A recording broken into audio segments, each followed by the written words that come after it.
ಬೇಕೇ ಬೇಕು, ನುಡಿದಂತೆ ನಡೆಯಿರಿ ನಡೆಯಿರಿ. ಮಾನ್ಯ ಮುಖ್ಯಮಂತ್ರಿಗಳೇ, ನುಡಿದಂತೆ ನಡೆಯಿರಿ ನಡೆಯಿರಿ.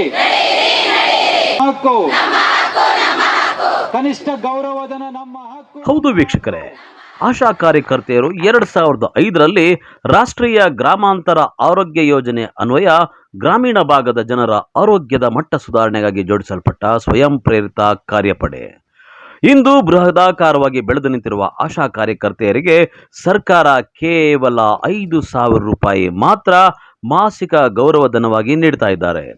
ಅದರಲ್ಲಿ ಗ್ರಾಮಾಂತರ ಭಾಗದ ಹಳ್ಳಿಗಳಲ್ಲಿ ಬಿಸಿಲು ಮಳೆ ಎನ್ನದೆ ಗಂಡ ಮಕ್ಕಳು ಪೋಷಕರನ್ನ ಬಿಟ್ಟು ಸಾರ್ವಜನಿಕ ಸಮಸ್ಯೆಗಳಿಗೆ ಸ್ಪಂದಿಸುವ ಕೆಲಸ ಮಾಡುವ ಆಶಾ ಕಾರ್ಯಕರ್ತೆಯರು ಅವರ ಕಾರ್ಯ ಅಮೋಘವಾದುದು. ಹಳ್ಳಿಗಳಲ್ಲಿ ತಿಳುವಳಿಕೆ ಇಲ್ಲದ ಜನರ ಪರವಾಗಿ ನಿಂತು ಅವರ ಆರೋಗ್ಯದ ವಿಚಾರ, ಅವರ ರಕ್ಷಣೆ ನೋಡಿಕೊಳ್ಳುವ ಬಹುಮುಖ್ಯ ಪಾತ್ರ ಆಶಾ ಕಾರ್ಯಕರ್ತೆಯರದ್ದಾಗಿದೆ. ಅಂತಹ ಆಶಾ ಕಾರ್ಯಕರ್ತೆಯರಿಗೆ ಸರ್ಕಾರದಿಂದ ಕೇವಲ 5,000 ರೂಪಾಯಿ ಹಣ ಸಹಾಯಧನವಾಗಿ ಸಿಗ್ತಾ ಇದ್ದು ಬೇಸರದ ಸಂಗತಿಯಾಗಿದೆ. ದುಡಿಮೆಗೆ ತಕ್ಕ ವೇತನ ನಮ್ಮ ಹಕ್ಕು, ನಮ್ಮ ಹಕ್ಕು. ಬೇಕೇ ಬೇಕು, ಬೆಳಗಬೇಕು, ಈಡೇರಿಸಬೇಕು. ಬೆಳಗಾಂ ಅಧಿವೇಶನದಲ್ಲಿ ನಮ್ಮ ಬೇಡಿಕೆಗಳನ್ನು ಈಡೇರಿಸಬೇಕು, ಈಡೇರಿಸಬೇಕು.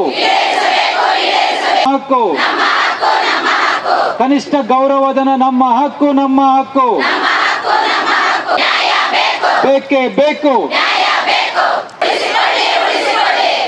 ನುಡಿದಂತೆ ನಡೆಯಿರಿ ನಡೆಯಿರಿ. ಮಾನ್ಯ ಮುಖ್ಯಮಂತ್ರಿಗಳೇ, ನುಡಿದಂತೆ ನಡೆಯಿರಿ ನಡೆಯಿರಿ. ಕೊಟ್ಟ ಮಾತು ಉಳಿಸಿಕೊಳ್ಳಿ, ಉಳಿಸಿಕೊಳ್ಳಿ. 2 ಗಂಟೆ ಕೆಲಸ ಅಂತೇಳಿ ನಮ್ಮನ್ನು ಫಸ್ಟ್ ಆಶಾ ಕಾರ್ಯಕರ್ತೆಯಿಂದ ತಗೊಂಡಿದ್ದು. ಬರೀ ಗರ್ಭಿಣಿಯವ್ರು ಮಾತ್ರ ನಿಮ್ಮ ಮೂಲ ಉದ್ದೇಶ ಅಂತ ನಮ್ಮನ್ನು ತಗೊಂಡಿರೋದು ಕೆಲಸಕ್ಕೆ. ಇವಾಗ ನೋಡಿದ್ರೆ 24 ಗಂಟೆ ಕೆಲಸನೂ ನಾವೇ ಮಾಡ್ತಾ ಇದ್ದೀವಿ. ಯಾವುದೇ ಗರ್ಭಿಣಿ ಇರಲಿ, ಬಾಣಂತಿ ಇರಲಿ, TV ಕೇಸ್ ಇರಲಿ, ಪ್ರತಿಯೊಂದೂ ನಾವೇ ನೋಡ್ಕೋಬೇಕು. ಮತ್ತು ಎಷ್ಟೊತ್ತಲ್ಲಾದರೂ ಆಗಲಿ ಡೆಲಿವರಿಗೆ ನಾವೇ ಹೋಗಬೇಕು. ಎಲ್ಲ ಕೆಲಸನೂ ನಮ್ಮ ಹತ್ರ, ಲಾರ್ವಾ ಸರ್ವೆಯಿಂದ ಹಿಡಿದು ಪ್ರತಿಯೊಂದು ಕೆಲಸನೂ ನಮ್ಮ ಹತ್ರನೇ ಮಾಡಿಸ್ತಾರೆ. ಮತ್ತು ಅದಕ್ಕೆ ತಕ್ಕನಂತೆ ನಮಗೆ ಏನೂ ಬರ್ತಾ ಇಲ್ಲ. ಬರೀ 5,000 ಬಿಟ್ಟರೆ ಫಿಕ್ಸ್ಡು. ಯಾವುದು ಫೀಡ್ ಆಗ್ತಾಯಿದೆ, ಯಾವ್ದು ಫೀಡ್ ಆಗ್ತಾ ಇಲ್ಲ, ಮತ್ತು ನಮಗೆ ಗೊತ್ತಾಗಲ್ಲ ಏನು ಬರ್ತಾಯಿದೆ ಏನಿಲ್ಲ ಅಂತಲೇ ಗೊತ್ತಾಗಲ್ಲ. ಇದೆಲ್ಲ ಬೇಡ, ನಮಗೆ 15,000 ಗೌರವ ಫಿಕ್ಸ್ಡ್ ಮಾಡಲಿ ಅಂತ ನಮ್ಮ ಹೋರಾಟ. ಪ್ರತಿ ಹಳ್ಳಿಗೂ ಹೋಗಬೇಕು, ಪ್ರತಿ ಸರ್ವೆಗಳು, ಪ್ರತಿ ಕೆಲಸನೂ ನಾವೇ ಮಾಡಬೇಕು, ನಾವೇ ಎಲ್ಲ ರಿಪೋರ್ಟ್ಗಳು ಕೊಡಬೇಕು. ಬಿಸಿಲು, ಗಾಳಿ, ಮಳೆ ಏನೂ ಇಲ್ಲ. ಎಷ್ಟೇ ಮಳೆ ಬರ್ತಾ ಇರಲಿ, ಡೆಲಿವರಿಗೆ ರಾತ್ರಿ 2 ಗಂಟೆಗೆ ಎಬ್ಬರಿಸಿ ನಾವೆದ್ದು ಹೋಗಬೇಕು.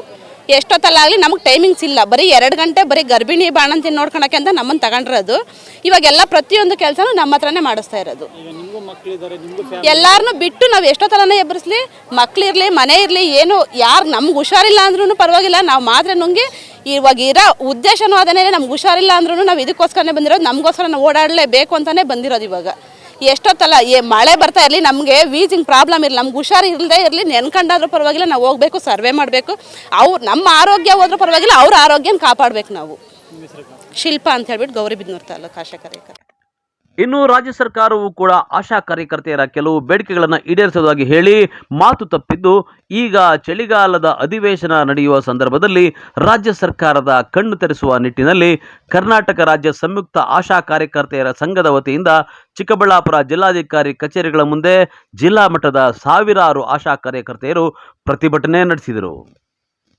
ಕೇಂದ್ರ ಸರ್ಕಾರದ ಪ್ರೋತ್ಸಾಹಧನ ಹಾಗೂ ರಾಜ್ಯ ಸರ್ಕಾರದ ನಿಶ್ಚಿತ ಮಾಸಿಕ ಗೌರವಧನ ಹಾಗೂ ಪ್ರಣಾಳಿಕೆಯ ಭರವಸೆಯ ಮೊತ್ತ ಒಟ್ಟುಗೂಡಿಸಿ 15,000 ರೂಪಾಯಿಗಳ ಮಾಸಿಕ ಗೌರವಧನ ನೀಡಬೇಕು ಅನ್ನೋದು ಅವರ ಬೇಡಿಕೆಯಾಗಿದ್ದು, ಈ ಬೇಡಿಕೆ ಈಡೇರಿಸುವಂತೆ ಒತ್ತಾಯಿಸಿದರು. ನಾವು ಸುಮಾರು 15 ವರ್ಷಗಳಿಂದ ದುಡಿಯುತ್ತಿದ್ದೇವೆ. ಆದ್ದರಿಂದ ನಮಗೆ ತಿಂಗಳಿಗೆ 15,000 ಗೌರವಧನ ಕೊಡಲೇಬೇಕೆಂದು ನಾವು ಒತ್ತಾಯ ಮಾಡುತ್ತಿದ್ದೇವೆ. ಅದರ ಪ್ರಕಾರ ನಾವು 1 ವರ್ಷದ ಹಿಂದೆ ಹೋರಾಟ ಮಾಡಿದ್ದೀವಿ. ಮುಖ್ಯಮಂತ್ರಿಯವರು ನಮಗೆ ಮಾತು ಕೊಟ್ಟಿದ್ದಾರೆ, ನಿಮಗೆ ನಿಮ್ಮ ಬೇಡಿಕೆಗಳನ್ನು ಈಡೇರಿಸುತ್ತೇನೆ, ದಯವಿಟ್ಟು ನಿಮ್ಮ ಹೋರಾಟವನ್ನು ಹಿಂತೆಗೆದುಕೊಳ್ಳಿ ಅಂತ. ಅದಕ್ಕೆ ನಾವು ತಾತ್ಕಾಲಿಕವಾಗಿ ನಮ್ಮ ಹೋರಾಟವನ್ನು ಇಷ್ಟು ದಿವಸ ನಿಲ್ಲಿಸಿದ್ದೆವು. ಅದರಿಂದ ಈಚೆಗೆ 15 ಮೀಟಿಂಗ್ಗಳಾಗಿದ್ದಾವೆ. ಆದರೆ ನಮ್ಮ ಮನಸ್ಫೂರ್ತಿಯಾಗಿ ನಮಗೆ ಸಮರ್ಪಕವಾಗಿ ಅವರು ಉತ್ತರ ಕೊಟ್ಟಿಲ್ಲ, ನಮಗೆ ಗೌರವಧನ ಬಂದಿಲ್ಲ. ಆದ್ದರಿಂದ ಎಲ್ಲರೂ ಒಟ್ಟಾಗಿ ಸೇರಿ ಇಡೀ ಎಲ್ಲ ಜಿಲ್ಲೆಗಳಲ್ಲಿ ನಾವು ಒತ್ತಾಯ ಮಾಡುತ್ತಿದ್ದೇವೆ. ಬೆಳಗಾಂ ಅಧಿವೇಶನದಲ್ಲಿ ನಮ್ಮೆಲ್ಲ ಆಶಾ ಕಾರ್ಯಕರ್ತರ ಬೇಡಿಕೆಗಳನ್ನು ಈಡೇರಿಸಲೇಬೇಕು. ಇಲ್ಲವಾದ ಪಕ್ಷದಲ್ಲಿ ನಾವು ಜನವರಿ 7ನೇ ತಾರೀಕಿಂದ ನಂತರ ಬರುವ ವರ್ಷದಿಂದ ನಾವು ಅನಿರ್ದಿಷ್ಟ ಮುಷ್ಕರ ಮಾಡುತ್ತೇವೆ. ಈ ಮೂಲಕ ನಮ್ಮೆಲ್ಲ ರಾಜ್ಯದ ಎಲ್ಲ ಆಶಾ ಕಾರ್ಯಕರ್ತರು ನಾವು ಆಗ್ರಹ ಪಡಿಸುತ್ತಿದ್ದೇವೆ. ಯಾಕೆಂದರೆ ನಮಗೆ ಅವರು ಮಾತು ಕೊಟ್ಟಿದ್ದಾರೆ. ಅದರ ಪ್ರಕಾರ ಮುಖ್ಯಮಂತ್ರಿಯವರಿಗೆ ನಾವು ತುಂಬ ಗೌರವ ಕೊಟ್ಟಿದ್ದೇವೆ. ಹಿಂದಿನ ದಿನಗಳಲ್ಲಿ ಕೂಡ ಅವರು ನಮಗೆ 3,500 ಮಾಡಿ ನಮಗೆ ಗೌರವ ಕೊಟ್ಟಿದ್ದಾರೆ. ಅದರ ಪ್ರಕಾರ ಅವರನ್ನು ಗೌರವಿಸಿದ್ದೇವೆ.